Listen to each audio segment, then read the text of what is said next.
Welcome to the third episode of Character Evolution Cast, everyone. This episode, we have for you Jim McClure, and we will be discussing the 8 kinds of fun. Just a note, we are recording this intro a little bit early because if all goes according to plan, my daughter will have been born this past Tuesday or Wednesday, and I am super ecstatic about that. And her name is Redacted. It's a good name. Yeah. I'm really excited for you guys. I'm so excited. I can't wait. It's super awesome. It's so close. It's so close. Are you like a little bit stressed? A little bit nervous? Just a little bit. It's gonna be fine. It'll be fine. I have 2 kids. Fine. It's fine. It's fine. It's fine. It's fine. Everything's fine. House on fire behind you. It's fine. It's gonna be great, and she's gonna be beautiful. Yes. A few reminders to everybody. We do have our own Discord server. You can join in our conversations over at discord.charactercreationcast.com. Also this week, I will be at Gen Con, and I will have some amazing new business cards for Character Creation Cast and also for Shadow of the Cabal. So you should come find me, and I will give them to you. Hooray! Well, just one, because if we give all of them to somebody, then... Well, right, I meant I will sad. give them as in like one for each show. Okay, Because you can have 2 business cards, one for each show. There you go. But that's limit 2. Now that we are Some exclusions clarified applied. Also, if you would like to help support the show, please check out the One Shot Patreon at patreon.com/oneshotpodcast. Or you can leave us a review on Apple Podcasts, like this one that we got from Wolfish Hunger from the USA. They titled it, Very Fun Session 0, Over and Over Again. And they said, Ryan and Amelia have bottled the process that should go into every Session 0. It's a lovely show. The episodes aren't rushed and you really hear everyone and everything develop. I look forward to all the different and various systems they are going to build. Fingers crossed for IK RPG, Werewolf, and D20 Modern Urban Arcana. Now give it a listen as they create some awesome people. Thank you so much, Wolfish Hunger. That's awesome. Thank you very much. Everybody, we are out of reviews. And yes. I like reading them to you, and I don't want to have to spend this time, giving you a stern talking to for not leaving us a review and like using my disappointed mom voice at you. So maybe get on there and do that. As much as we would like to hear Amelia's disappointed mom voice, maybe not every time. Right. So please get on that. We would appreciate it. Exactly. With all of that said, enjoy the show.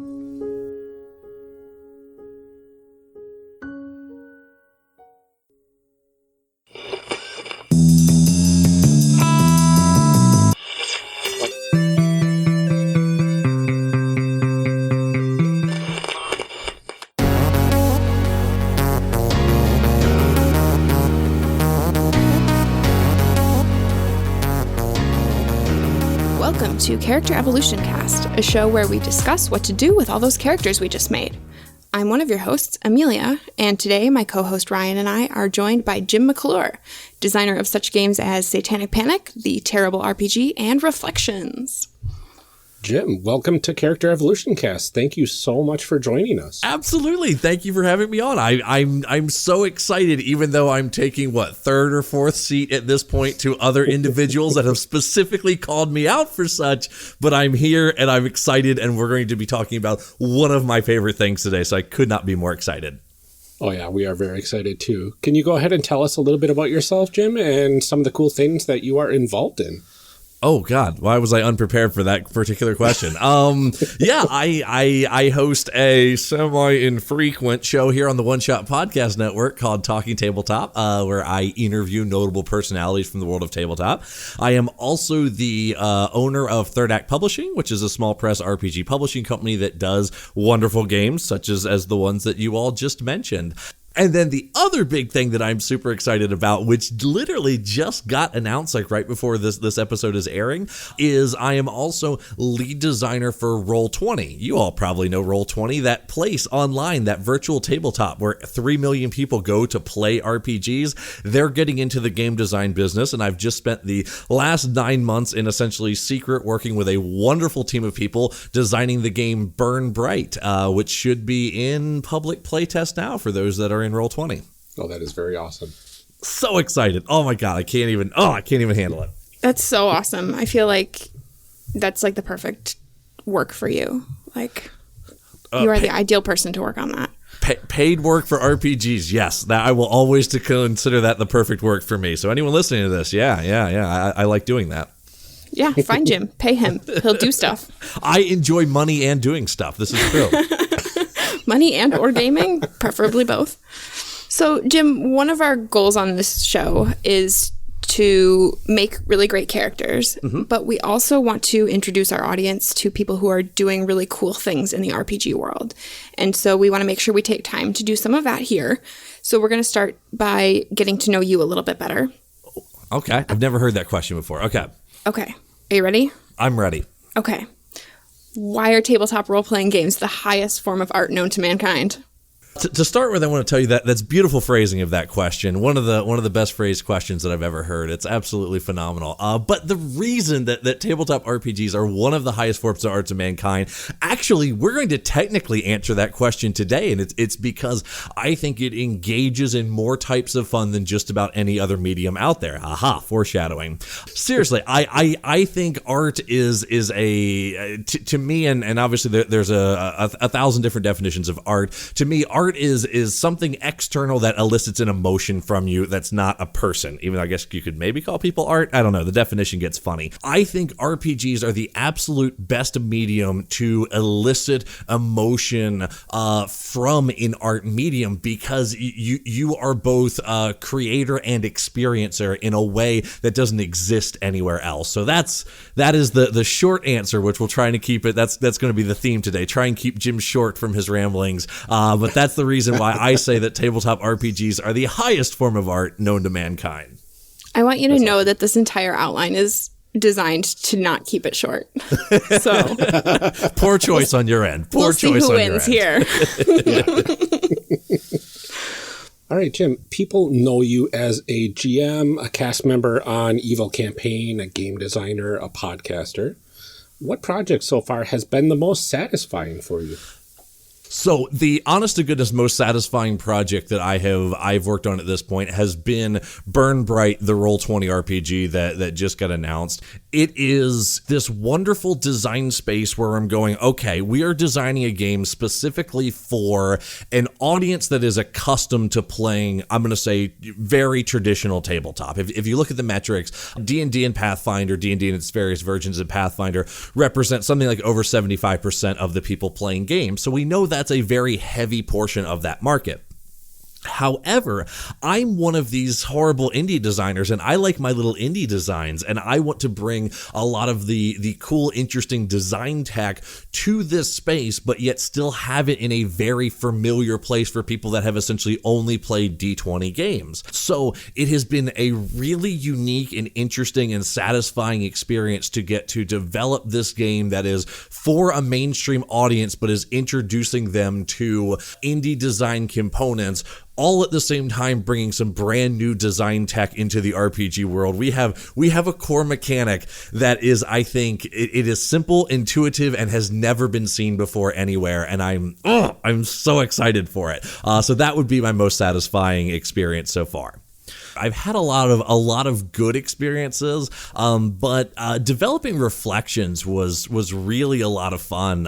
It was kind of this crazy, like smash deadline together with making something that was new and interesting, and also working in a design space that I hadn't really seen before. Because there's a little bit of backstory to it, but essentially Reflections got developed and went to Kickstarter in 3 weeks was about the time period, because there was never do that to yourself. I would never ever do that to yourself. We're driving down North Carolina before Origins, And literally on that 10-hour drive, I designed the core mechanic for that game, and it almost no mechanics changed from that. It was one of the, at this point, only times in my design career where I designed it and I was like, yeah, that works. It does exactly what I want it to do. And I don't have to fiddle a little bit, except for the hatred mechanic, which I changed like 6 times during the process. But if we ignore that one mechanic, everything else fell like perfectly into place. And then once the game got out in the world, to hear so many people come back to me,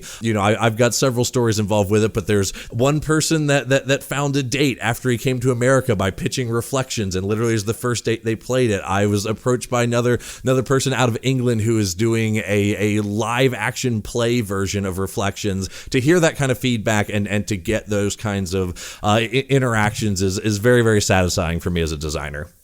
Is hearing that kind of feedback from people your favorite part of it? I feel like it would be for me. Just like hearing how people interact with your stuff has always been really satisfying to me. It's very important to me. I will not say it's the most important thing to me. I look at and kind of my design space, and people are getting to know this more and more about me. I kind of have to work in my own systems. I don't there's nothing wrong with designing in Powered by the Apocalypse or other people's game space, but that doesn't get me out of the bed in the morning. Like, what gets me out of the bed in the morning is I want to get this kind of feeling and these kind of emotions across, design mechanics that do that, and the absolute most satisfying for me is when it's a puzzle. Like it's a puzzle that needs to be solved. I was going to say, you like solving that exactly sort of equation. And it's when it makes it click, it's perfect. So for example, Reflections, in that was a game where it's like, okay, I want you to play out essentially the 3-act structure in an hour. That's the goal of the game, because I know that'll give you an emotional gut punch. Like, that's all I'm going for. How do I make the mechanics make you as the players act in the right way during each of these scenes? Because it's not an intuitive thing. Our mind actually fights against the 3-act structure. How do I make you do that? And when the mechanic came together and worked and clicked, it was like, there it is. And it's working, and it's great. And that's actually the most satisfying for me, which is very selfish, but yeah, it's honest. No, we talked a little bit about that with Alex when we talked to her about Starcross too, about that feeling like you're some kind of sorcerer because you can make people do what you want with your game. Like, that seems like such a good feeling to be like, you don't even know. That's real life magic, baby. That I can type words into a screen and make you feel emotions 1,000 miles away. That is witchcraft. Absolutely. That is power. All of the delicious power. Yes. All right, so Jim, we have to have this conversation. Uh-oh. Okay, but L5R, right? It's like literally the best, right? It's so good. It's so good. It's, oh my God. It's, and I don't, because you're, and now we're like immediately going deep into the weeds, because you're my fellow Phoenix Voichugenja, because you understand, and everyone else is just wrong. Right. That's absolutely. Yes. Phoenix Clan, best clan. Yes, we were talking about it this morning, the cast of Shadow of the Cabal, and I said, Jim and I need to play a game that is just 2 Ishiken. Like, yeah, absolutely. That's it. That's the whole game. That's just it. Messing up the world. We won just by showing up. Exactly. That's called being Phoenix. Yes, you won the life lottery in L5R. Congratulations, you were born into the best clan. You must have done something good in your past lives. But no, it's absolutely phenomenal. Have you looked much at the upcoming 5th edition? Yes. So I have played through the beta twice, I think. And that's what we're going to be playing when we start the new season of the Shadow of the Cabal podcast, too, because I'll be on there for next season. You excited for it? Oh, my God, I'm so excited. I'm so excited. Yeah, no, I'm so excited about the new edition, because I think that it does a lot more with the social stuff that I think some of the older editions were really trying to do, but just couldn't quite get there. Yes. Because that's my favorite part of that game, is like the drama and the emotion and the feelings.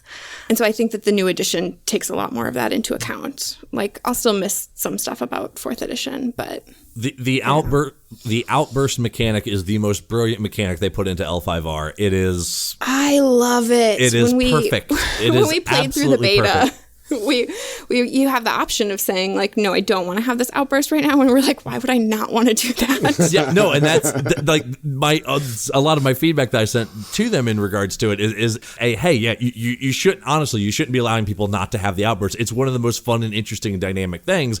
It was one of those, I read it and I was like, yes, I'm happy when I see something that I myself did not think about and is better than anything that I came up with. I'm like, yes, that's why you people are in charge of designing this game. Now, if only they would do my court battle system for social combat, but that's for Jim's Samurai game, apparently, when that'll come out. So, Oh. Yeah. I'm going to need to know all about that. I like that when the beta came out, everybody's like, is it going to be roll and keep? Is it going to be Fantasy Flight's narrative dice? And it was like, yes. Yes, exactly. Yes, no, it was a wonderful marriage of the two.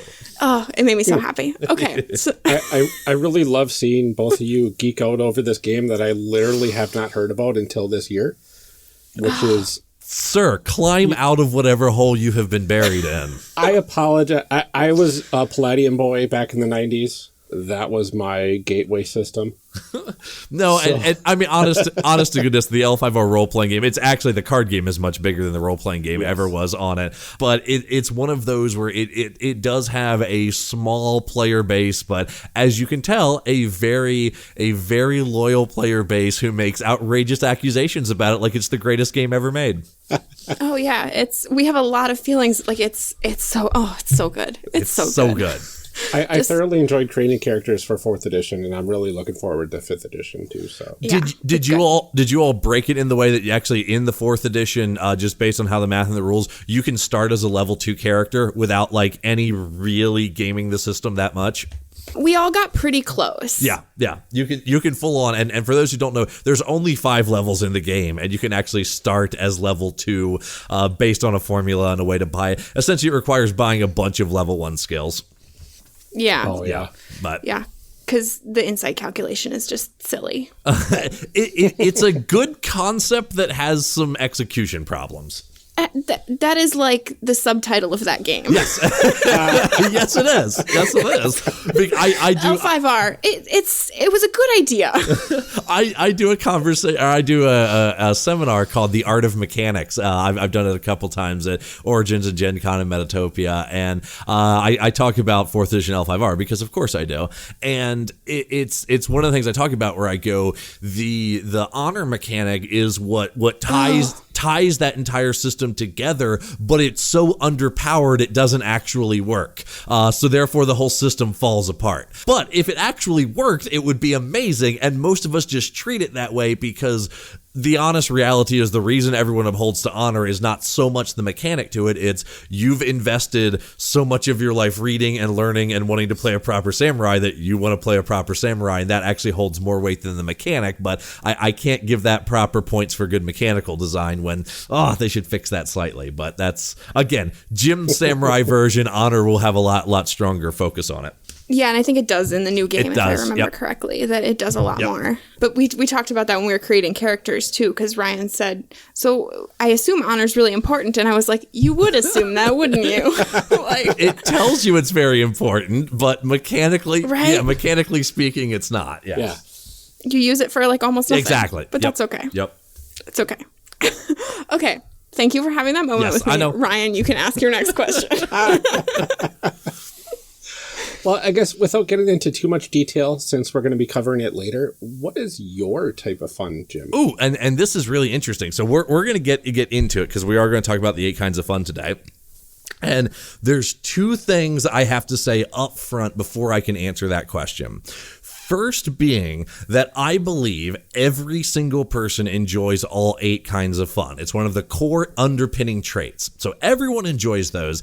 And within the world of tabletop, what I've kind of discovered is it seems that most people have 2 of them that sit higher than anyone else. That's not 100% universal, but how I personally look at players and how I shouldn't say judge players, but I totally judge players based on this, is I kind of pick 2. So I describe myself as I am a narrative expression player. And when we have our little moment where we're going to figure out what you all are, we're going to figure out what 2 traits we assign to you and what kind of players you think you are. But yes, I am narrative expression, and we'll get into, of course, what all that means. All right, now that we know a little bit more about you, Jim, we are going to get into the really fun stuff. Our goal with these episodes is to help people become the best possible players at the table, and there is tons of GM advice out there, and not nearly as much for players. In our regular show, we cover how to make great characters. Now we want to cover how to play them.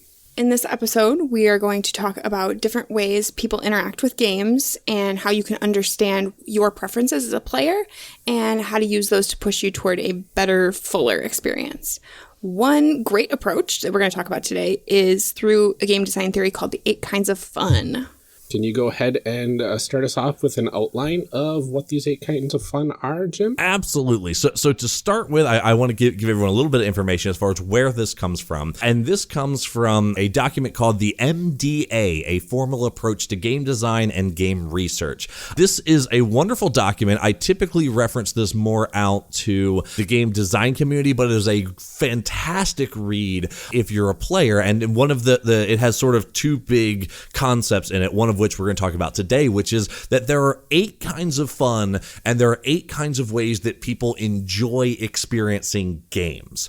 So where this comes from is it is 3 people that got together. Sort of the main one, his name is Mark LeBlanc, and he's a MIT researcher, and this is sort of part of early stages of figuring out, again, a formal way to go into game design as opposed to just like we like Mario moving from the left to the right and jumping. That seems fun.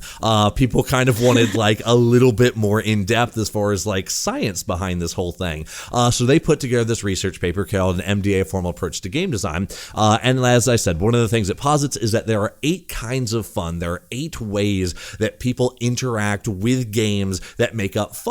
And I think I consider this the basic fundamental building blocks. Like there's a lot of other approaches out there, starting at a most basic level. Our friends over at the RPG Academy always say, if you're having fun, you're doing it right. And then Jim McClure mutters under his breath, yeah, but which of the 8 kinds of fun? Because there's 8 different kinds. But a lot of us say we want to have fun, and we know what fun is, we know what it feels like, and we know what not fun feels like. But we have a lot of times a hard time expressing why we did or did not like something. And then, one of the common theories is sort of the 3 player types that came out from that, which is what are they called? The gamist, the simulationist, and the narrativist, I think is what that 3, someone will correct me if I'm wrong on that, which I think is close. It is more detailed, but it's not all the way there.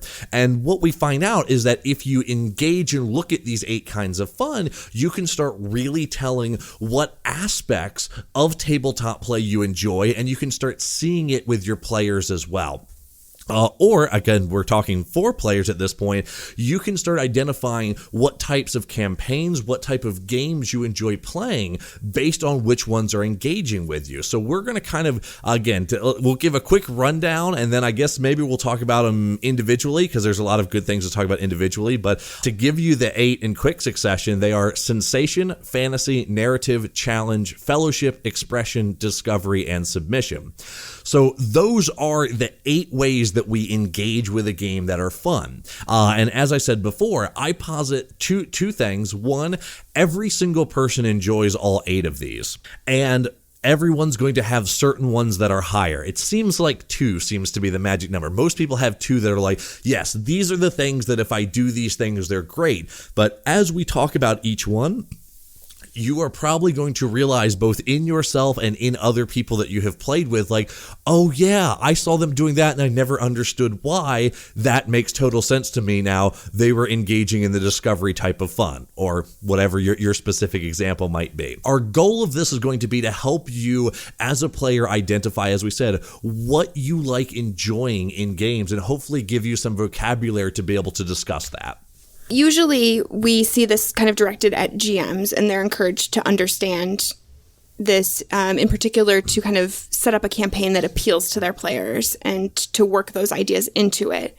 But how can we as players use this to understand what would further our experience? Okay, so the best thing I want to do is let's give an example here, okay? And this will land for some of you and not for others. Have you ever been a player in a game and the GM has kind of actively kept asking you like, hey, tell me about where you come from and your history and your geography and all of that fun stuff, and you're just like I don't really want to do that chore because it feels like a chore to me, but everyone else really likes it and those other two players really enjoy it. Well, the reality is they're probably actually triggering off of the discovery type of fun, but for you, that's something that rates very low. You're not interested in going through this, geography space and what city and what town did I come from and how many people are in that town and what's around the bend, so to speak. And that's not interesting to you.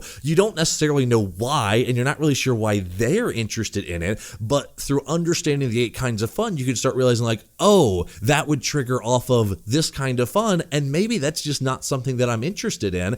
And what this will allow you to do is to sort of understand that at a much deeper level. Prior to the show, we kind of talked a little bit about beforehand, this is not 101 level play theory. This is more like a 301 level play theory. So this is going to be pretty high concept for some stuff on it. But I do think once we kind of get into it, you'll start seeing how all of this will click and how all of this will apply to help you be a better player. When I think about it from my personal experience, I played in a game with people who really loved like the sort of combat simulation kind of games. They did a lot of wargaming, miniature gaming, that kind of stuff. And so when we played, it was just like combat, okay, long rest, combat, long rest. And I was like, this is not fun. And everybody else around the table is feeling like they're having a really good time. And I'm like, this is not, I don't care like how many squares on the grid we have to go to get to this. Like, this is not what I wanted this to be. And so for me, finding a group that played in a very different way was this realization of like, we are all playing tabletop games. We are all playing role-playing games. You guys are playing D&D. I'm over here playing D&D. And my D&D looks nothing like yours because I'm engaging with it in a totally different way because that was not what I wanted. What I want is to role-play and tell a really cool story. I don't care about your grid map. Like, that's not for me. But for some people it is. Like, they really love that. And so they can find that game that works well for that situation. Absolutely. And we'll talk about just that specific situation. It should be no shock at all that obviously you're queuing in on the challenge type of fun, and we can start obviously figuring out where your particular likes and interests are. But I do want to note one thing. I think this is why this conversation is so important for tabletop, and why in tabletop RPGs we kind of have this conversation that doesn't really happen in other versions of games.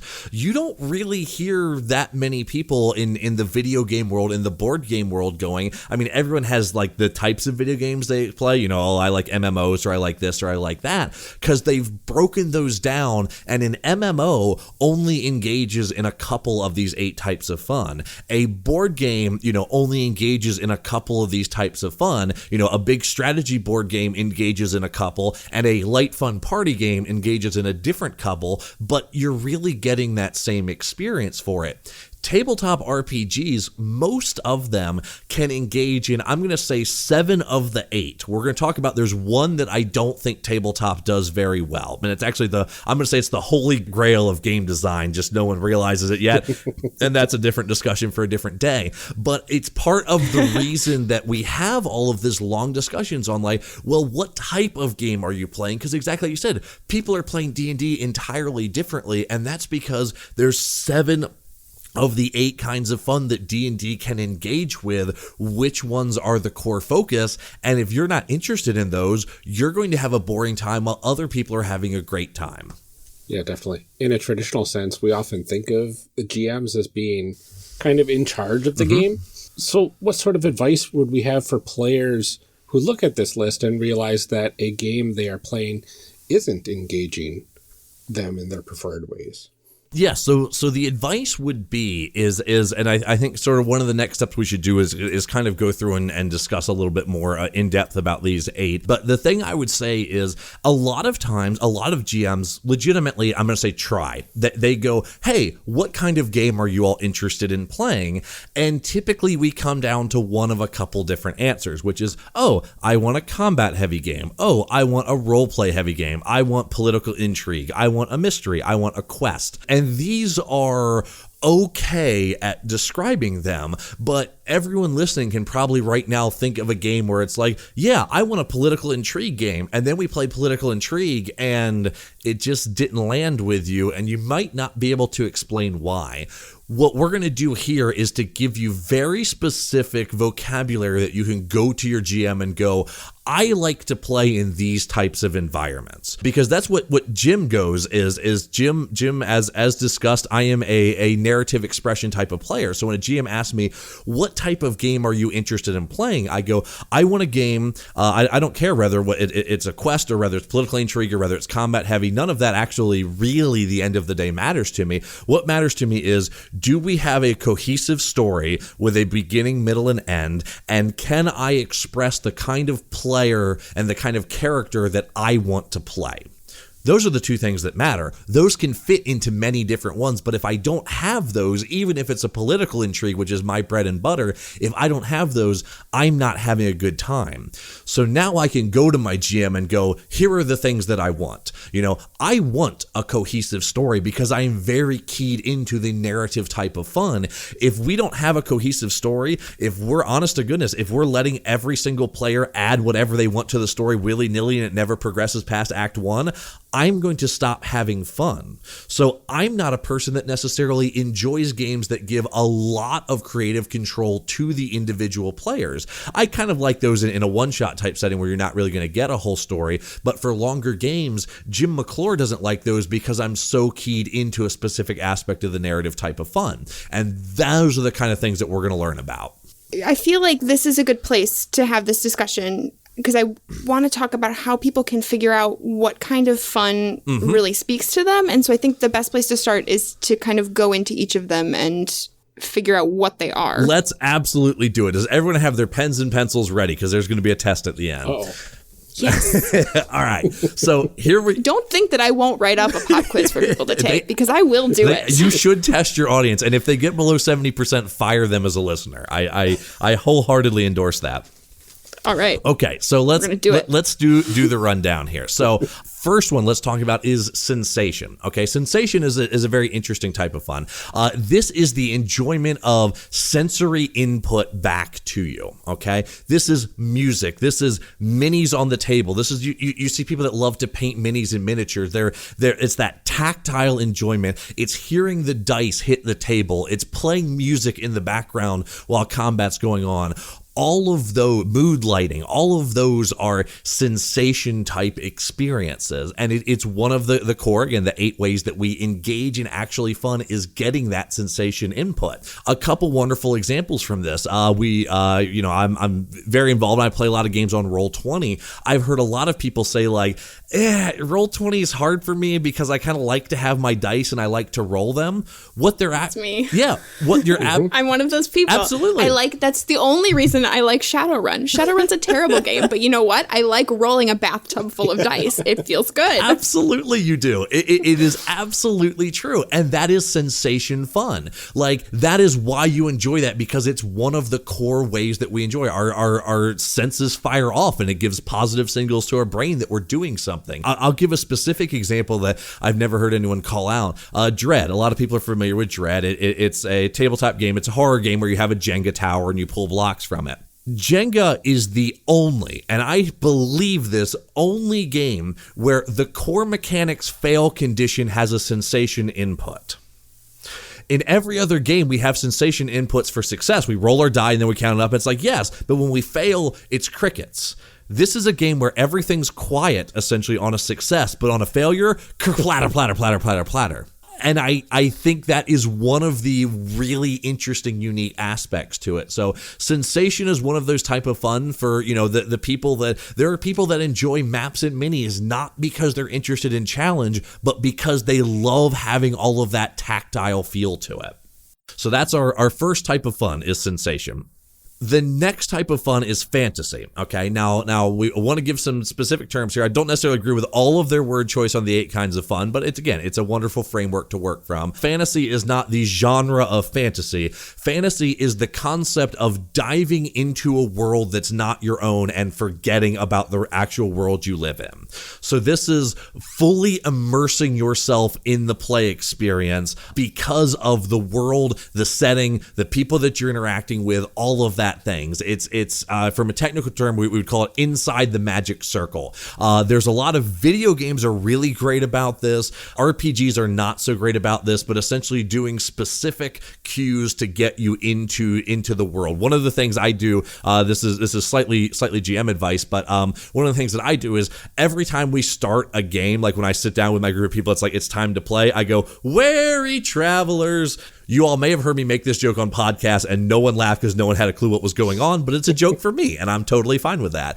But it's a concept of getting you into the world. And as L5R players, oh my God, do we love this type of fun? And do we love sitting there and reading about setting over and over? Star Wars fans, how many books, how much information is there? How much lore is there about reading through and learning about all of this? That is all that fantasy immersion. And I want to point out something very specifically because those of you that are into it, you love it, man. You love reading through everything. You love learning everything. And you also know that probably not a large majority, but a majority of the people that arrive at the table don't really care. They're not going to read 20 pages of stuff. Why would I do that? And it's because they're not engaging with fantasy in that way, the same way you are. So that's the fantasy type of fun. It's immersing into the world itself. Next one we have is narrative. And this one is fairly straightforward, but also powerful and problematic. Narrative is exactly what it sounds like. It's the enjoyment of story. It's the enjoyment of engaging in a story, which sounds very simple and very direct. And it's like, yeah, don't all RPG tell stories? And to a degree they do, but here's good ones, good RPGs, good play experiences, at least for me, because I'm a big narrative fan. They should. They should, absolutely, they should. But here's there's a couple fascinating things about narrative. We have been bombarded with narrative since essentially the first day you were born. Every book we read, every TV episode, every movie, everything is constantly bombarding you with narrative structure, but we're never really taught narrative structure. We just kind of intuitively pick it up. And what can happen is if you are a narrative player, when suddenly the game is not going based on your narrative structure, it starts not feeling right. Like, why am I just not into this? I was super into this thing when we started. We had a great direction for it, and we're still going somewhere, but it feels very hollow. For some of you, that may sound very familiar, and a lot of times what that is, it's you're used to a narrative with a certain type of structure, and when you don't get it, you feel lost, and you really want it. You crave it. You have that desire for rising tension, finale, cool down, rebuild, and the cycle of narrative that we, again, get hit with everywhere. This is a Jim McClure pulling a nonsense statistic out of the air, but probably 80% of narratives that you have engaged with in your life have followed the basic 3-act structure. We've learned to really, really like it because it's a really good structure. And if you're in tune to that, if you very much enjoy that type of fun, and suddenly you just get stalled in Act 2 forever, like a lot of games do, suddenly you're going, oh, why am I not enjoying this? And a lot of times the answer is because you want that full narrative experience and you're not getting it. So if you are a narrative player, it is one of the things to understand is, okay, here's what I want. I need to formulate to my GM. I need to directly tell them, hey, this is the kind of game I want. I want a game that has a beginning, middle, and end, and then a new beginning, middle, and end, and then a new beginning, middle, and end.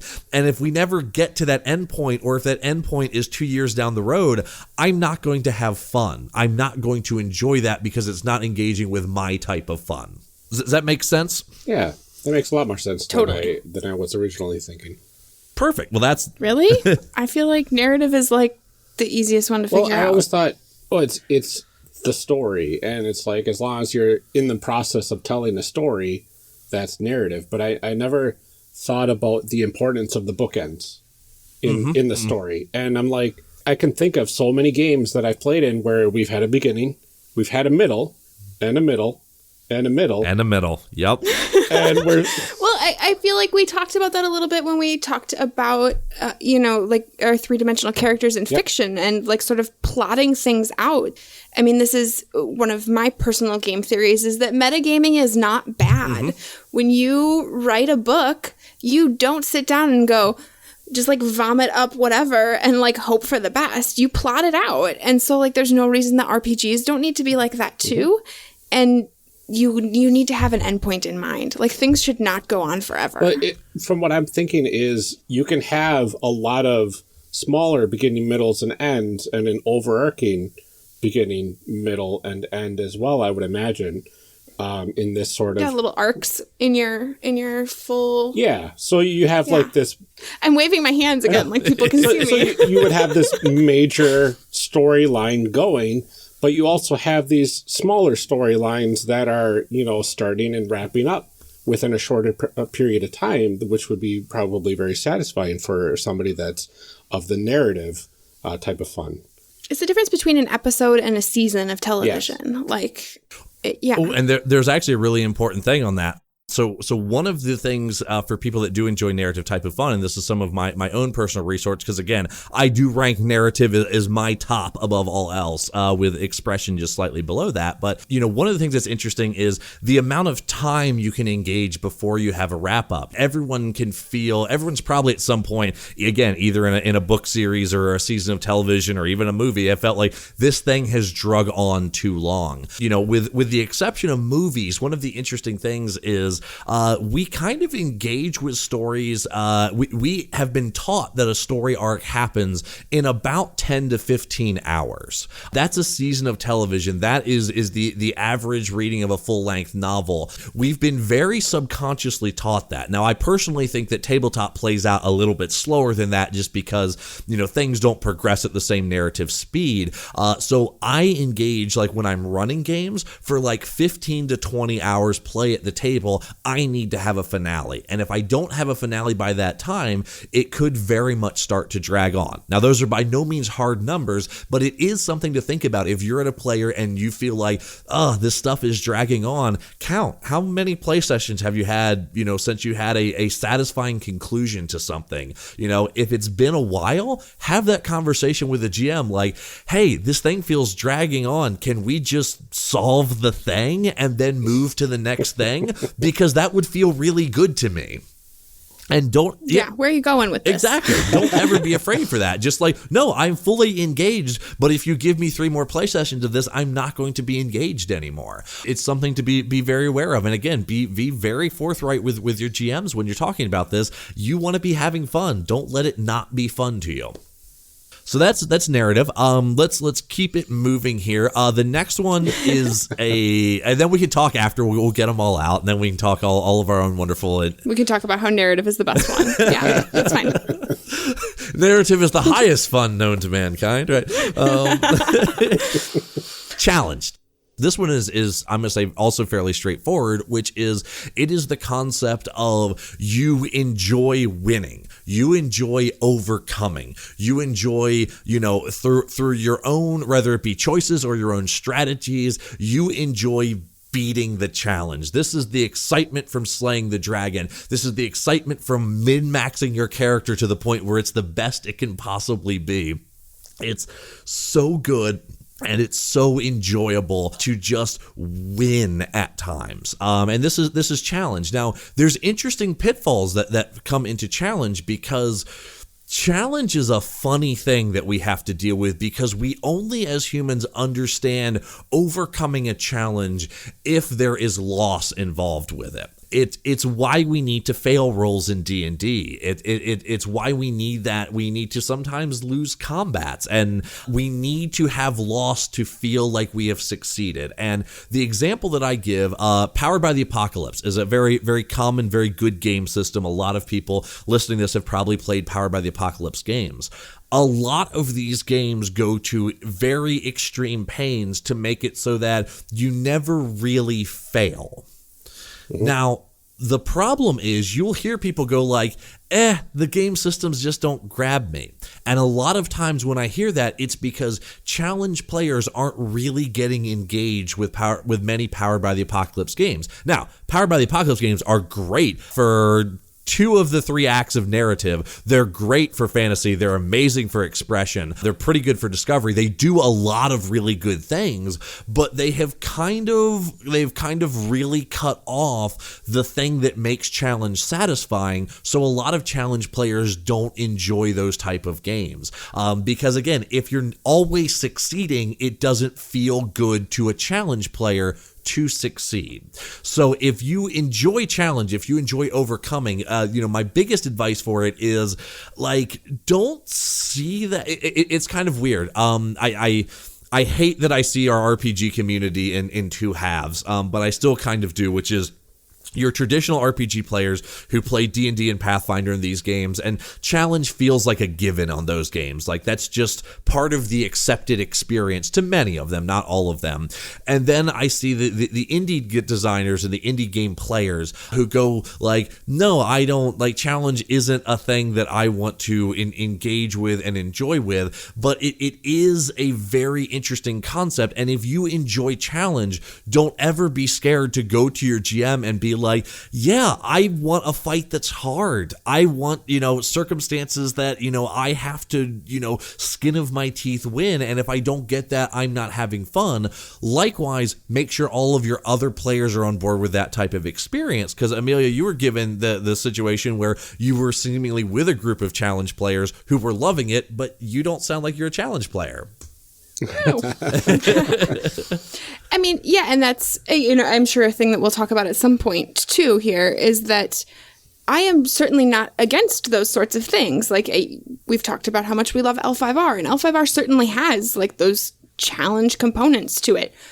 Do I love that game? Yes. Is that my favorite part? Definitely not. Mm-hmm. But in small bits, I'm perfectly happy with, any of these kinds of things because I can engage with them. They're just not my top choice. If you asked me to rank them, that would be toward the bottom. Mm-hmm. Is it horrible? And does it make me sick to have to do it? No, but it's just not that great, Exactly. And never look at any of these as if they are a problem. One of the things I see people sort of say and do a lot is they talk about, you hear advice of like, oh, it's a min-max player. Like, he's min-maxed his character to some sort of absurd level, like, just get over yourself. Don't do that. And what I would like to express from this is they are engaging with their type of fun, which is just as legitimate as us wanting to engage in our narrative type of fun. Mm-hmm. To tell them, no, you're wrong, you're bad for doing that, is to try and tell them that the thing they're engaging with is wrong. And that's just not, A, it's not reality, B, it's unfair to them. So understand, you have a challenge player that you're playing with. They enjoy this type of stuff. Work with that. Celebrate with that. If you are a challenge player, understand that. Talk to your GM, talk to your other players like, hey, this is something that I do and this is something I'm enjoying doing, and there's absolutely nothing wrong with it. It's what you enjoy. Well, yeah, and I think not everything has to be for everyone. Bingo. Like I said, at that previous table, they were all having a great time. That's fine. That group was not the group for me. And I'm okay with that. That's, they are lovely people, but that was not the game that I was interested in playing. And that's totally acceptable. Like we said before, too. If you're having fun, you're doing it right. But you can have fun over there, and I can be not interested in that kind of fun. And it is not a judgment on you as a person or on that game system or anything like that. It's just, it's not for me. That's fine. You are more than welcome to continue to exist, just over there. Exactly. Not where I am right now. Exactly. Okay, so that's challenge type of fun. Let's move on from there. Fellowship. Fellowship is a really interesting and a really powerful one that a lot of people don't necessarily realize. And fellowship is just the enjoyment of doing something together as a social group. Okay, this is, we are coming together and we are all getting together on Friday night and we're going to have Mountain Dew and Reese Pieces, which every time I say that sounds derogatory, but I go, that's legitimately what I do. So like, I love it. I don't care. But it's the enjoyment of just coming together with a group of people and doing something. And that in and of itself is fun and it's engaging. I'll actually, once we get through all that, I'll tell a story about one of my players who very much engage with the fellowship type of fun. There's some interesting things to realize about this. You may have heard some of your fellow players, or you may yourself be this way, they're the ones that are like, every time people ask like, well, what did you like, what you didn't like, etc., they go, oh, I loved everything, it was great. And every game they've ever played, they loved everything because they're in a room with 4 to 5 of their friends doing something together. And that in and of itself is as good of enjoyment as I get from a successfully executed narrative. It is just the enjoyment of doing stuff as a group. Additionally, if you're a fellowship type of player, one of the things that you may notice you really don't like is character backstabbing, one person stealing from the other party members, that type of stuff, because that is getting in the way of your type of fun. You want to work together to do a thing, and you don't like when the group you're supposed to be working with and enjoying with are suddenly working against each other. So those are some of the things to understand about the fellowship type of fun. And again, it's very powerful because humans are very, very social creatures, but it's not one of those that's necessarily, always at the forefront of people's minds. Well, I think it's the reason that I continued to play in a game that I didn't love for so long. Like, the game itself was not that great, but it was like, this was my time with my friends. And so that part was, I liked that more than I didn't like the other parts of the game, It was engaging with some of your preferred types of fun, but not others. Aha, yes. Yes. Uh-huh. Okay, so that's fellowship. Again, I don't think there's a whole lot more that really needs to be dug into that. So let's move on to expression. This is my number 2. Expression is getting to express yourself or a piece of yourself through play. Okay, getting to put yourself into a game, and this is dangerous territory because I'm known as like the guy who always plays the crazy villains, and that's because there's a piece of Jim deep down in there that's a villain. He is, and he doesn't get to come out very often because I can't be a villain to my family and friends. I can't be a villain at my day job, but there's some deep, dark places in there. There's some very selfish places in there. I will very much accept and acknowledge that. And through role-playing, especially villains, I get to express those in a wonderful, safe environment. Now, there's a lot of people that enjoy that type of fun that's not nearly as dark as mine, and I do very much enjoy it from other aspects as well. I am a person that, if you can't tell from this conversation, I overanalyze things a lot, and I have to understand things. I love playing characters who don't care about that, who just act on instinct and go, because that's not something I get, but there's still a piece of me in there somewhere for it. So expression is just the enjoyment from getting to play yourself in some aspect, even if what you're playing is significantly different than you. Does that make sense? Yeah, I think so. Absolutely. So expression's a very powerful one. I'll have another story afterwards too about expression, because expression can manifest in very, very interesting ways. There are people that min-max their character as a form of expression play. Again, I've got a member in my home group that is that way, where they are min-maxing their character not because of challenge, but because of expression, which is really interesting. So we'll move on. We've got 2 left, and then we can kind of dig into whatever juicy details we want to from there. Discovery. I talked a little bit about discovery before. So the discovery type of fun is the enjoyment of finding something new or undiscovered. What's above that hill? What's beyond that hill? What's underneath that lake? What's in that chest? It's the wanting to find something, and something new and something exciting, and the finding of it in and of itself is fun. You may very well be a player or have played with people who go all of a sudden like, we're in the middle of a courtly drama, and then suddenly they're looking under the bridge for stuff. And it's like, why are you doing that? And what do you hope to find? And what are you going to do when you find something? You know, and there's absolutely nothing wrong with that play. What they're doing is they're trying to find something, and the finding the thing in and of itself, again, is as fun as that group that just enjoys slaying the dragon and all being almost dead at the time. Finding the thing under the bridge is just as satisfying for it. One of the other things that this manifests itself in interesting ways is all the people that do deep reads of lore. Lore is another way that discovery can be found. Have you ever been reading through lore and found that tiny little nugget of information that's just like, wow, that's a cool little thing? Well, that's not necessarily so much your fantasy engagement of immersing into the world. It is the, oh, I just discovered something. I found this piece of hidden knowledge. I found out that the Dragon Clan, don't have access to enough fish, and fish is the only proper thing to eat, so they eat goats on the mountain, but to keep within proper protocol, they call it mountain tuna. That's my favorite. Yeah, I love it so much. It's great. And I fully know, like, I don't enjoy that. When I first discovered that, I didn't enjoy that because that immersed me more into the Dragon Clan, because the Dragon Clan just sit on their mountains and be losers. I don't care about them. They're so boring. My ex was, okay, no, but like, that was my ex's favorite clan. And I just, like, really, dude? Come on. Really? Well, you might as well like the lion, too. Well, I gotta be quiet, because D'Amato's a Dragon Clan fan, so with their yeah, no, I know. Tell us this beforehand. I know. That I feel like this is the kind of information he should have had to disclose before we joined the network. I maybe would have had second thoughts.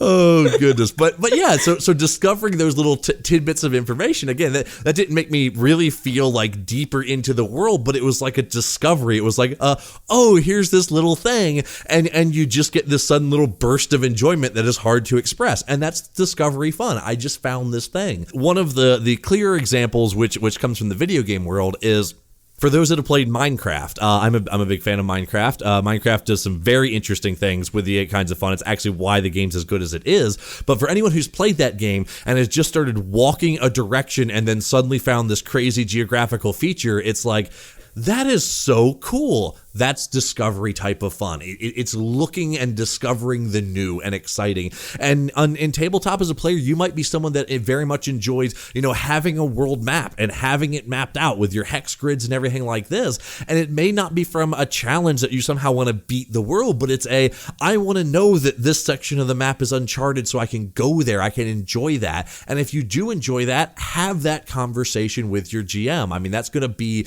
obviously you're going to hear that advice a lot about this, because a lot of times discovery players suffer when you start doing political intrigue or things of that nature, because it's like, okay, we're in court talking to people again, and I guess it's dramatic, but all I really want to do is go dig around under the bridge. Understand that that's the discovery type of fun, and that you want to be able to engage and experience that. One more. We can do it. We can do it. Okay.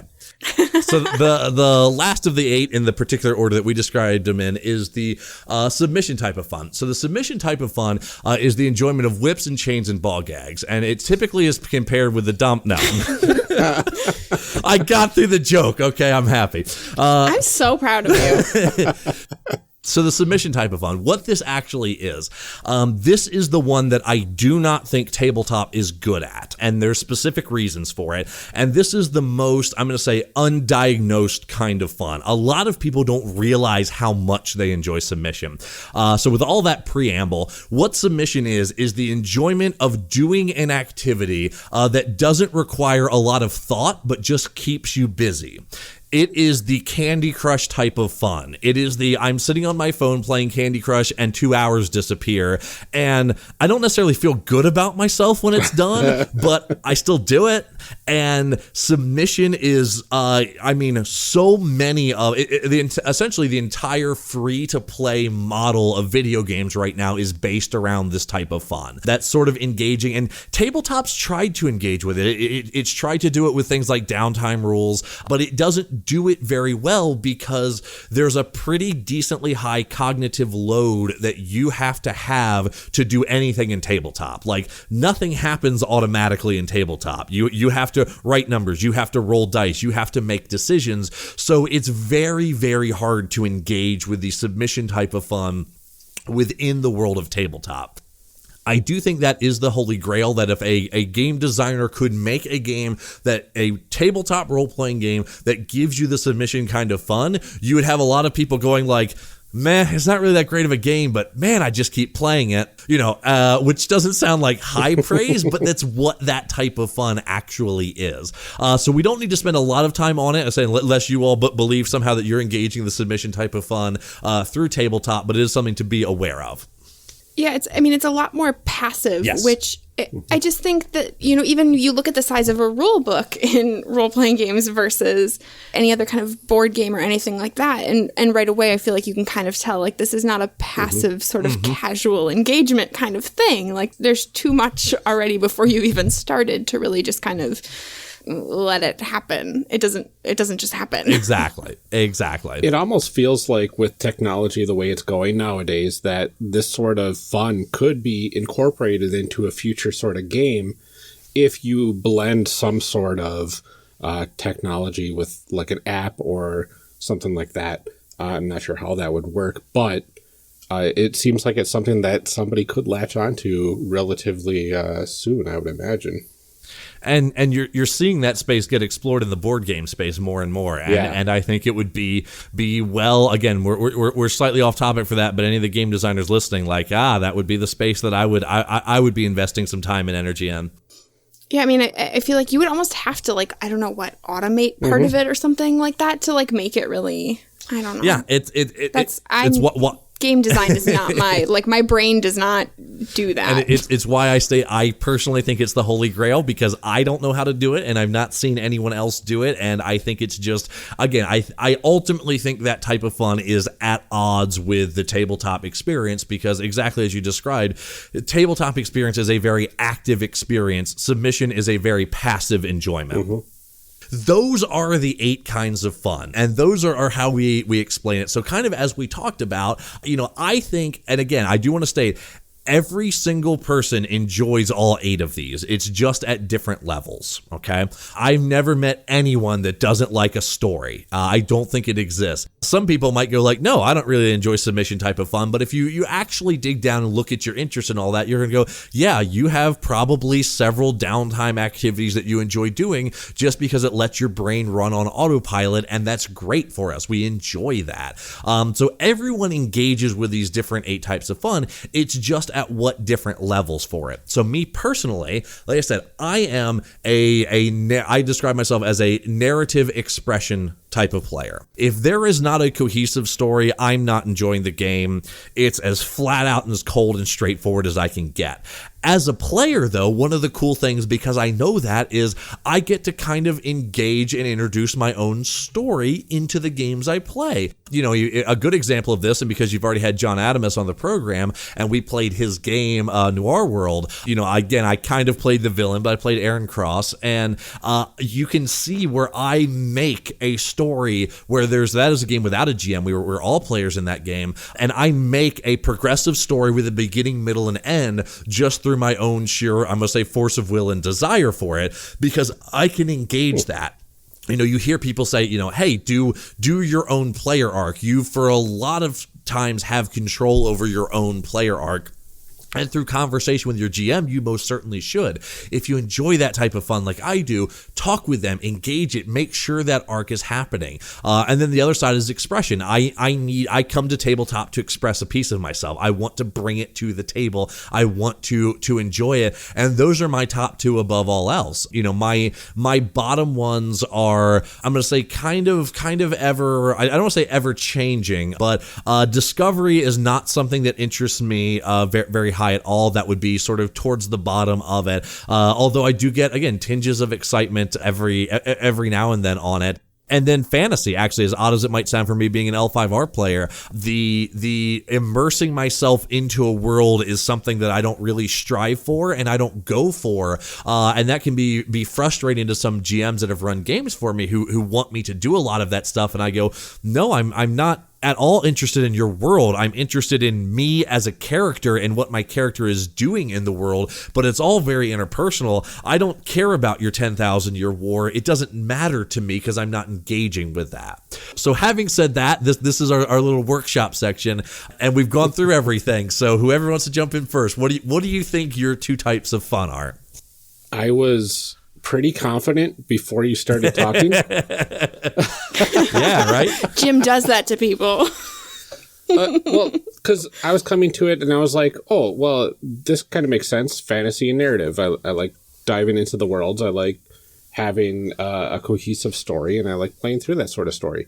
But then I'm thinking, well, are those the most important things? I would probably say my top tier piece for this would be the Fellowship, because that makes sense.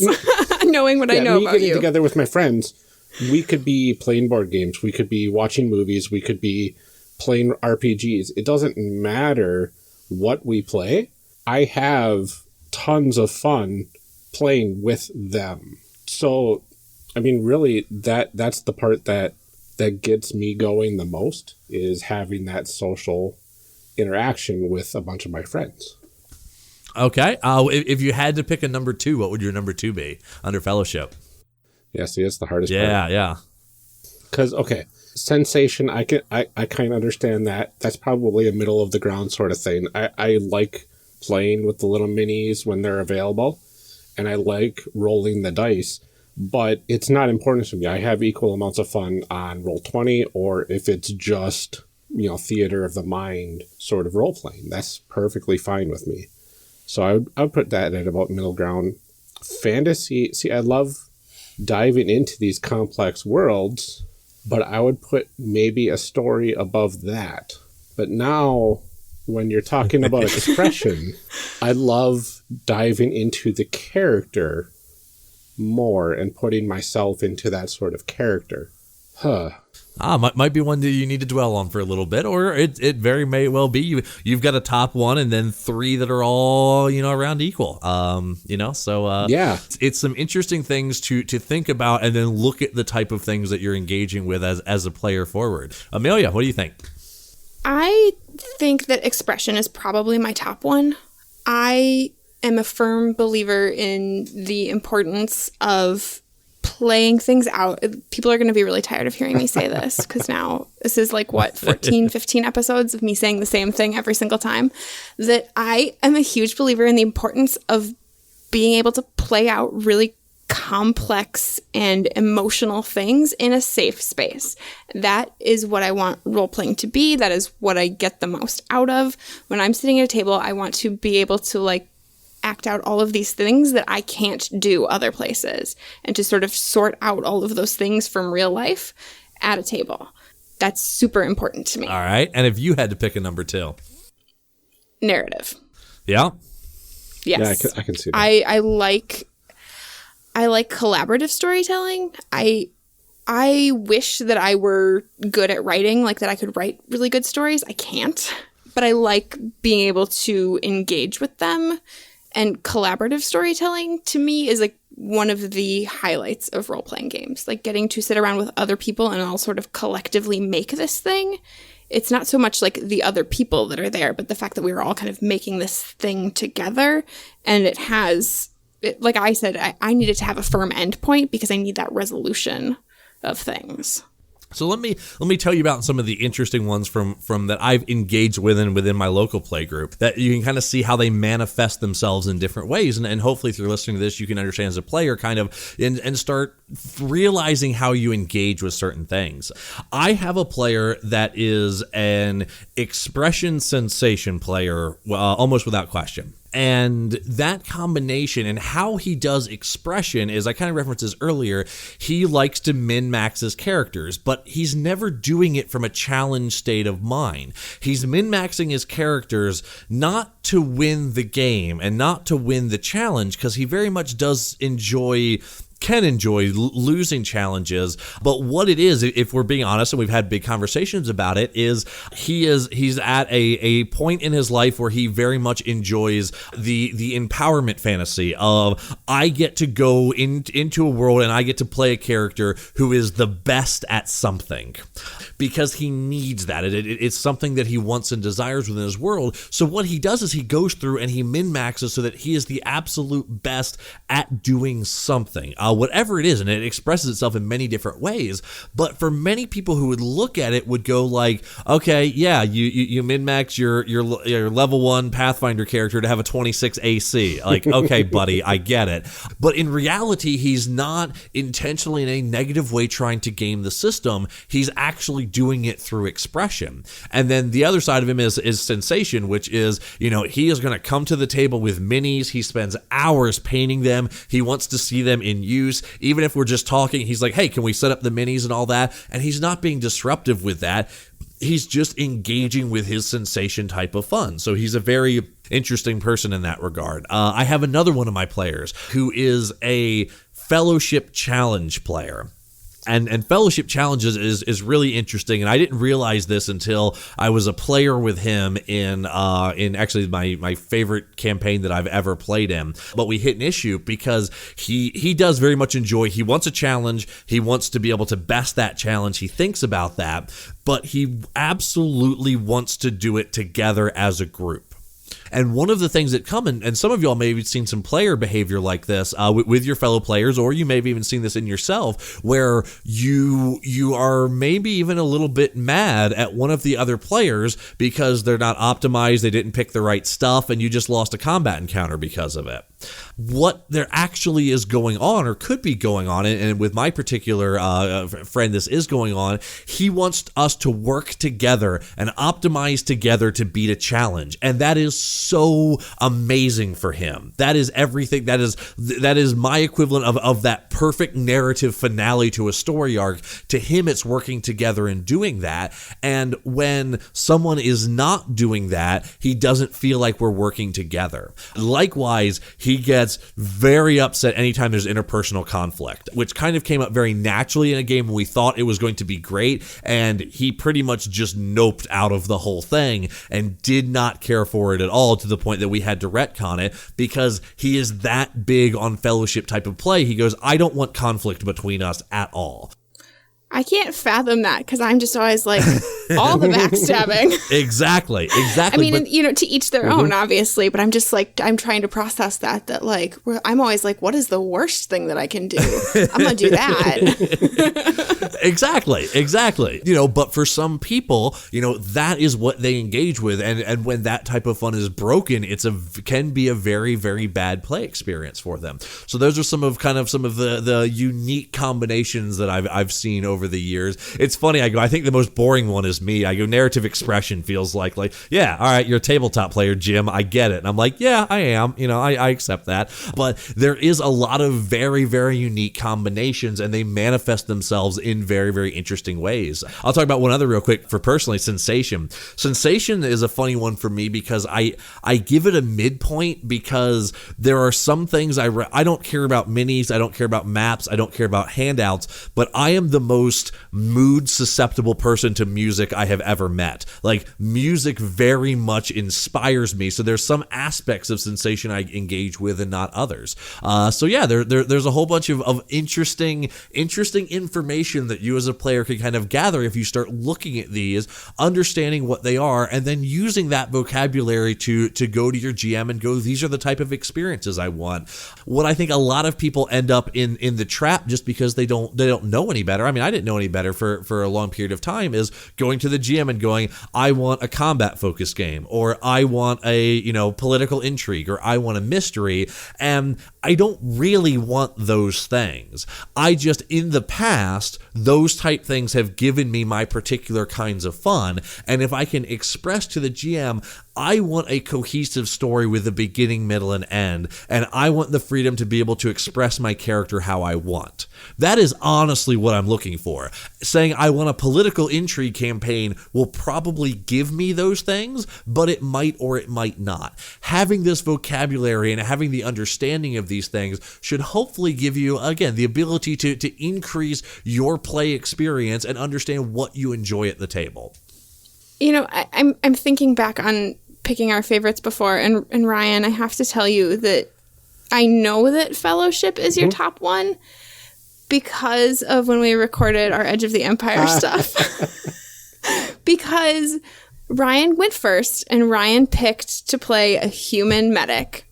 And then we went around the table, and everyone else had chosen to play droids, and Ryan was so disappointed. I was like, who am I going to heal? Because like that was your whole, and every time we make characters, like when we did it for Headspace too, you had such a hard time being like, I'm not a good person. I was like, Ryan, you have to be a bad person. That's the whole point of the game. Is that you were not a good person, and you did something to somebody, and you were like, but it wasn't that bad. And we're like, it was. You just can't, like, I love that about you, because I'm always like, everyone should backstab everyone. Like, we're all just in a circle, like, stabbing people. And Ryan's like, no, let's be bring friends. it all together. Come on, group hug. No stabbing. I'm going to be the medic. And we're all like, we're going to ruin that for you. And it's funny because you're kind of blowing my mind here with all of this, because I was recently in a game where we were playing kind of people that didn't know each other. We all had amnesia starting out. And one of the characters was a monster type character. I think it was an Ent or something like that. Something with two heads, and was pretty darn evil. And I'm sitting here playing neutral good. D&D, of course. And I'm like, why am I not enjoying this as much? I mean, the role-playing was amazing and everything, but that character was very antagonistic towards the other characters in the party. And I'm like, yeah, there's not this harmony that I'm kind of looking for, so it's not as fun. And it makes a lot more sense now. I feel like having these categories sort of brings up a lot of things. Like I would have said before about that D&D game that, like, I just didn't like combat. And it's like, well, no, that really wasn't the problem.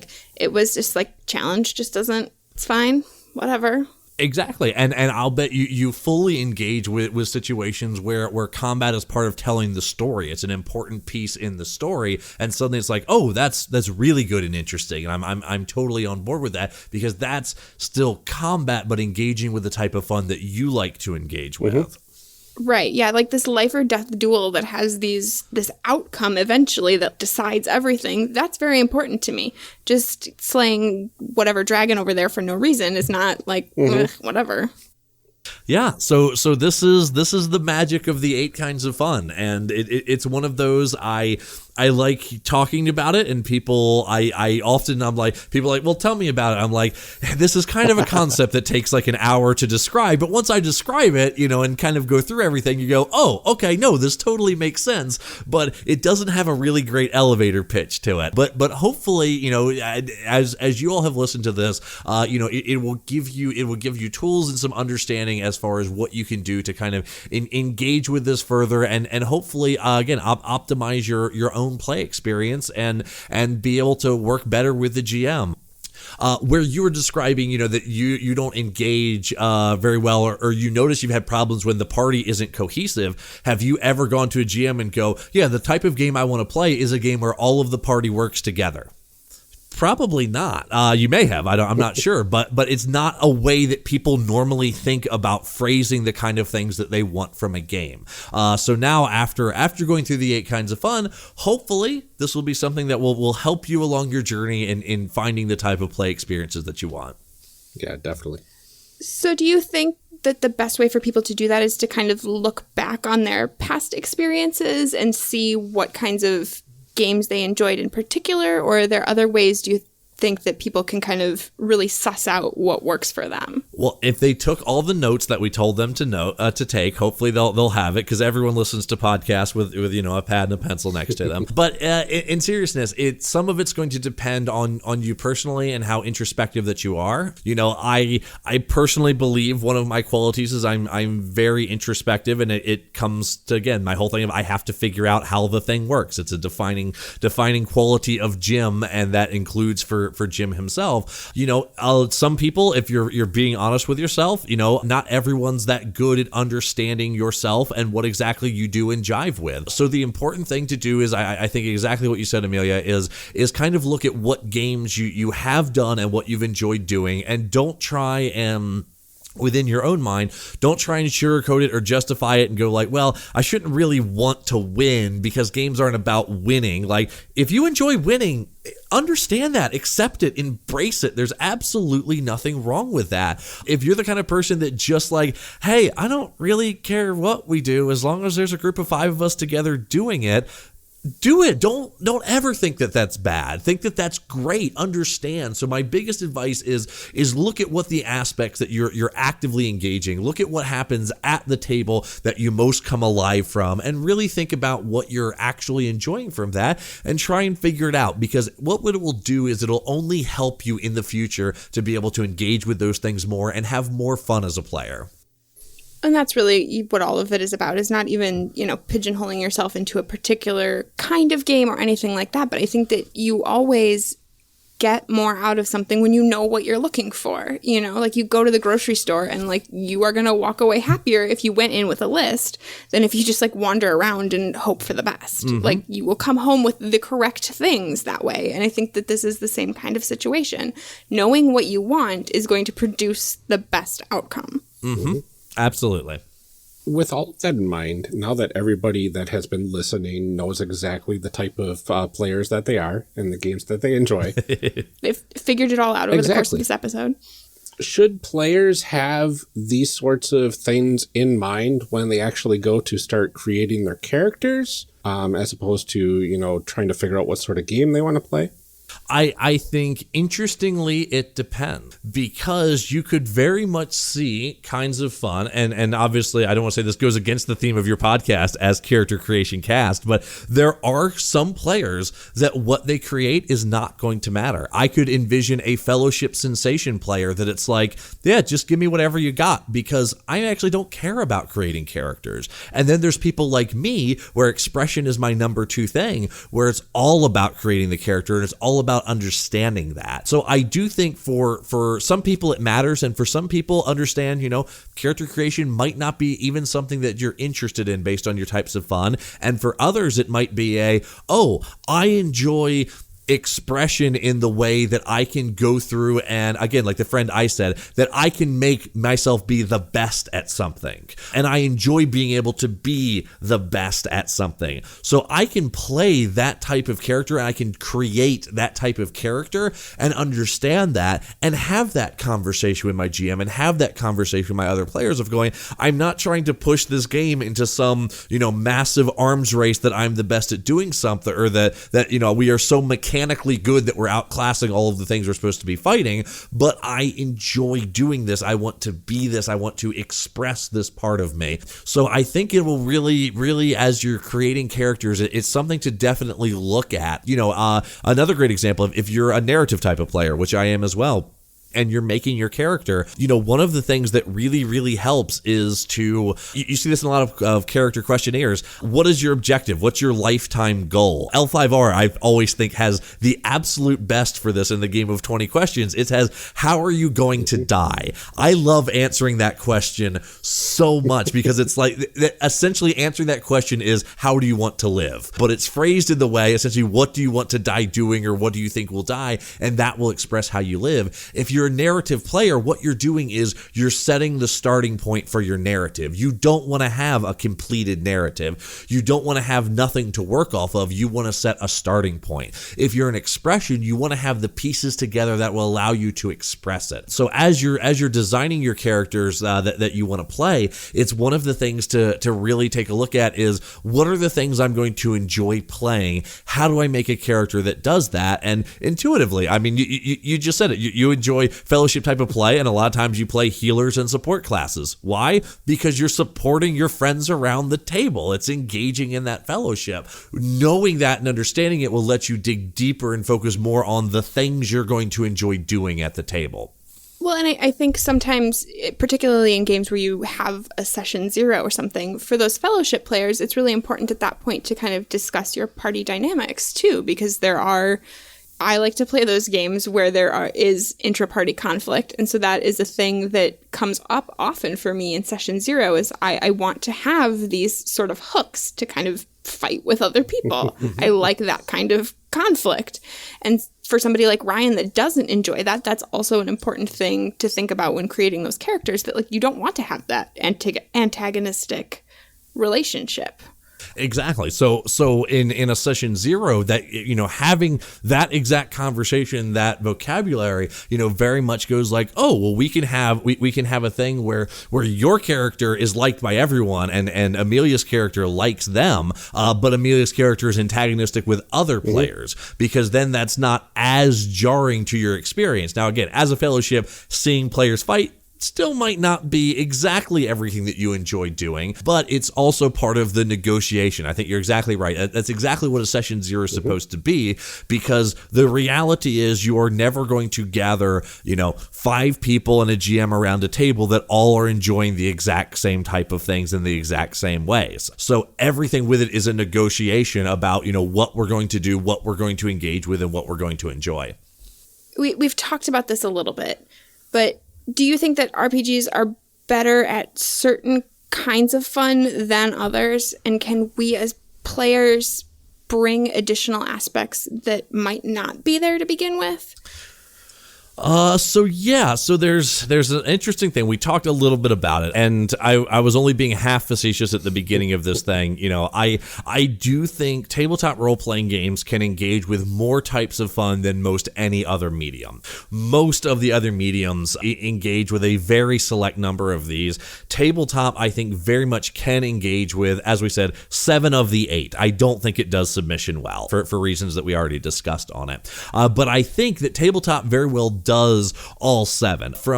There's a little bit of game designer in me that's coming into place. It doesn't exactly behave, but actually tabletop doesn't do challenge very well. And it's all because of, at the end of the day, everyone realizes that the GM that's running the game is making up the numbers in some way, shape, or form. Like, ultimately, you can go like, oh yeah, I'm playing 4th edition D&D, and I'm doing the exact encounters, that it told me to put in the plays, but I'm still deciding how many spaces they are away. I'm still deciding who acts when. I'm still deciding who attacks. There's not an even balance there, and to some degree, everyone in the back of their mind kind of knows that. So challenge is actually kind of interesting and can be frustrating for some people within tabletop role-playing games, but most people aren't going to dig too deep into that and can just enjoy the goblin fight for it being a goblin fight. So I kind of got lost where I was going. What was the start of your question on that?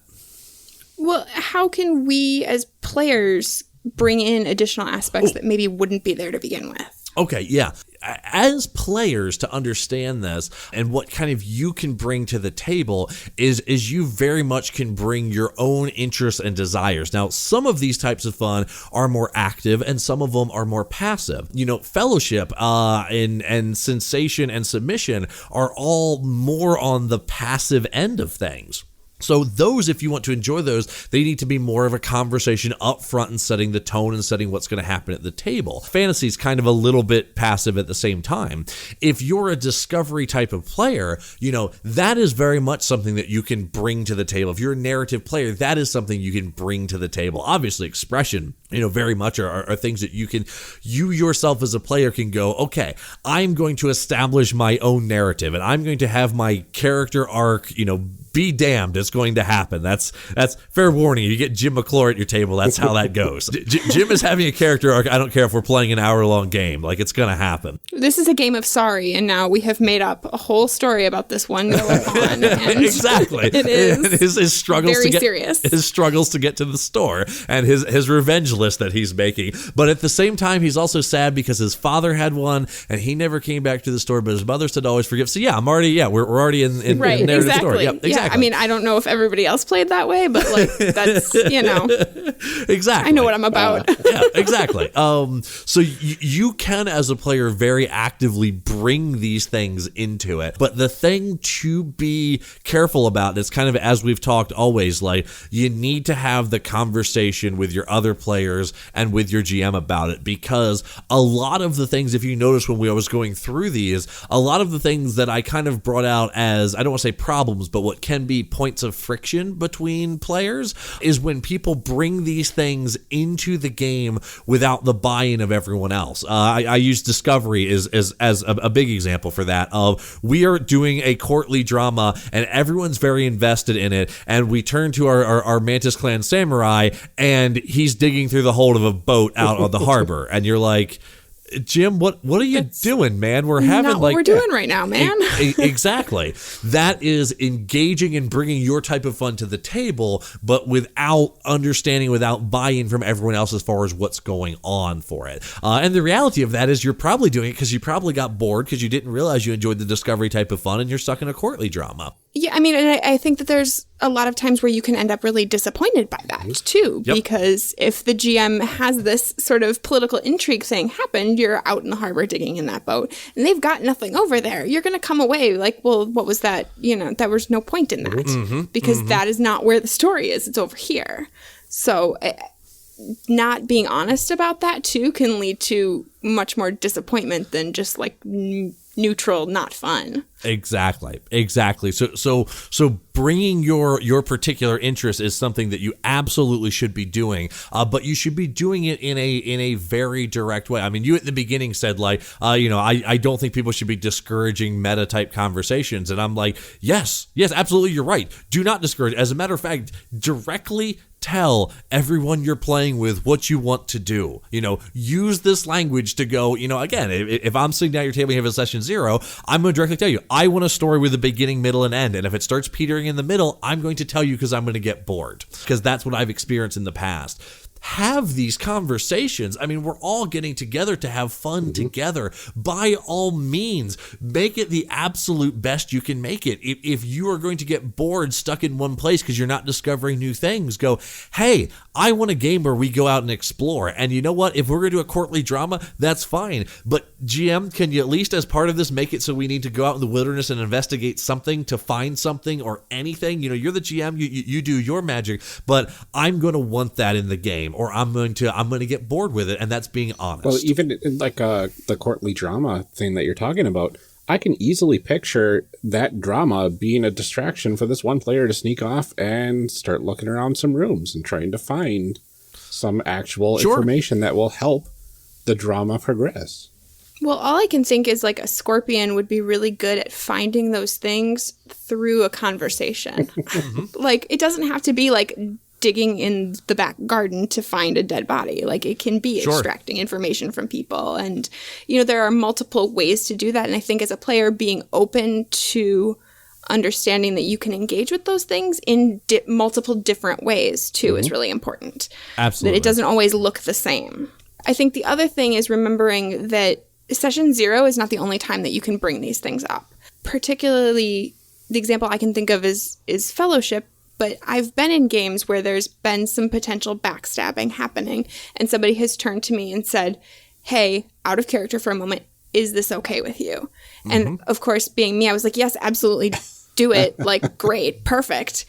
But having that moment there of saying, like, is this going to be fun for you? Because if it's not going to be fun for you, let's not do it. That's totally okay. Absolutely. So anything else that you want to add that we maybe didn't cover here? Any last bits of advice or words of wisdom? No, I mean, obviously we've spoken at pretty great length on this thing. The big thing, just to kind of reiterate what we've said all along, which is as a player, take a good, honest look at yourself, at what you enjoy, at what you engage with, and use that knowledge. It's tools that you are arming yourself with to have a better experience, and don't be afraid to start having conversations with your GMs and your other players that this is how I want to engage with the game. These are the things that I am enjoying, and do those. And I think if you do that, I know for me personally, it's gone a long way into helping me enjoy my games more and more. I know I've kind of fallen into it by accident by just moving from one group to another and having this sort of aha moment of like, oh, this is what I wanted and this is what I wasn't getting before. But I think that if people have the chance to sort of take a look at it and not have to wait to stumble into it, you're going to have a better time, hopefully sooner. Mm-hmm.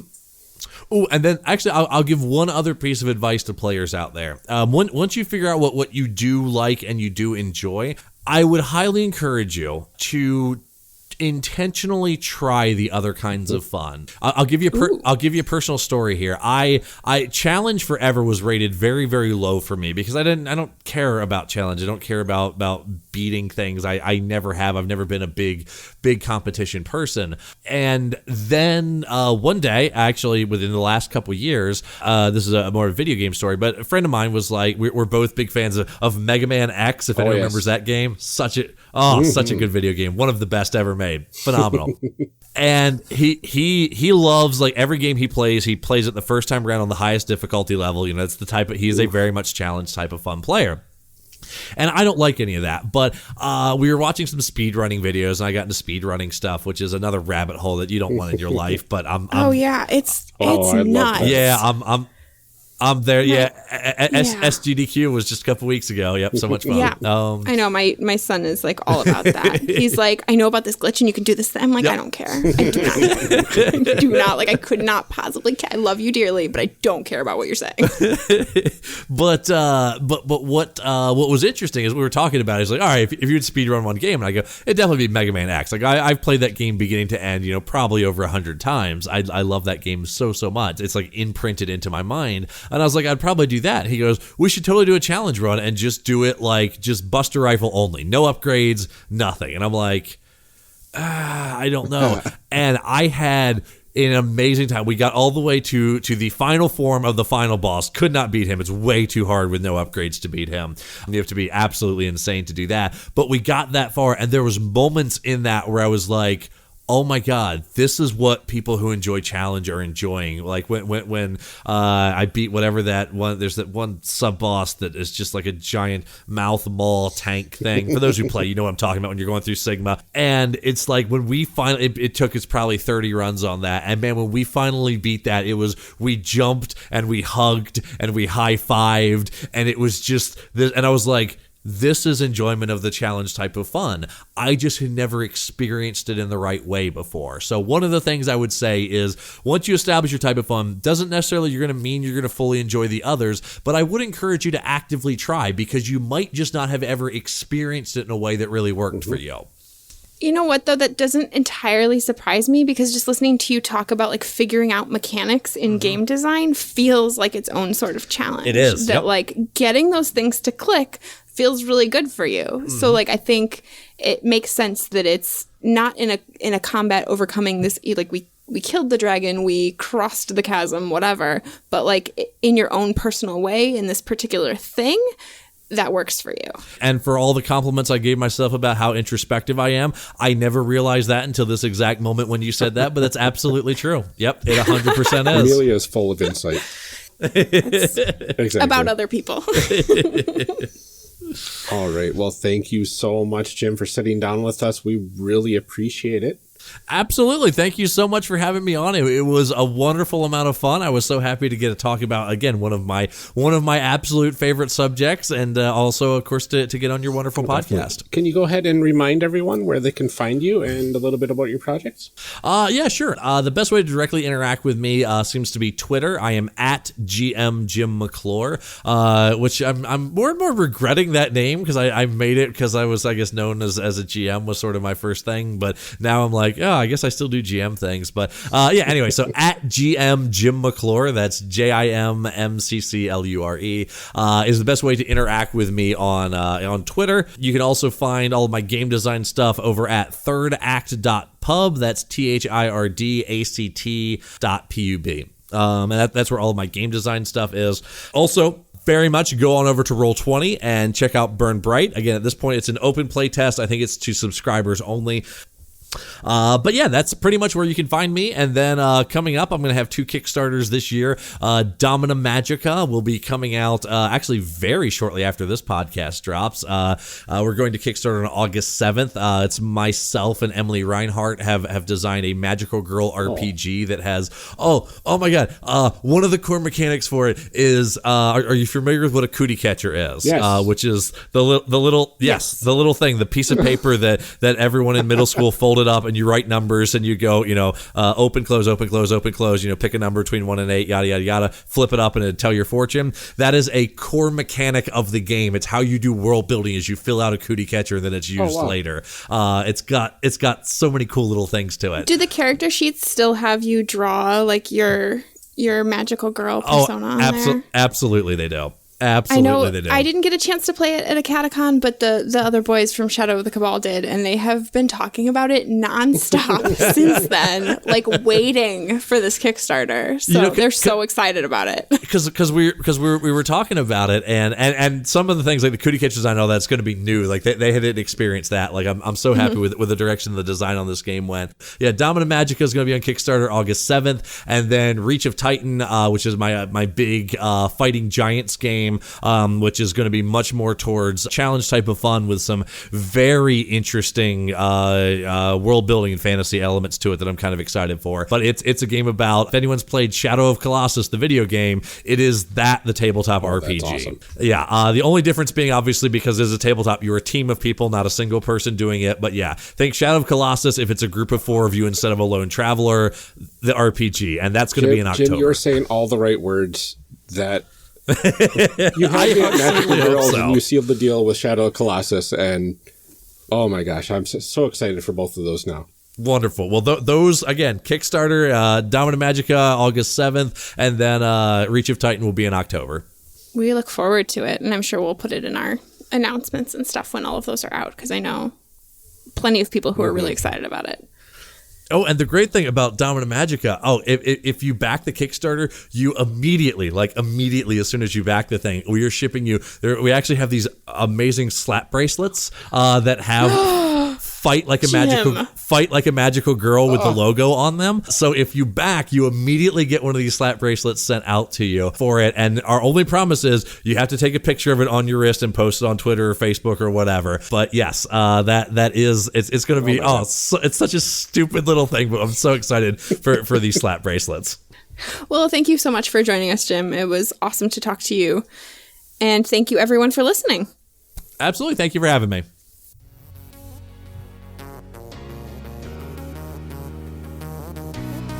Character Evolution Cast, like Character Creation Cast, is a production of the One Shot Podcast Network and can be found online at www.charactercreationcast.com.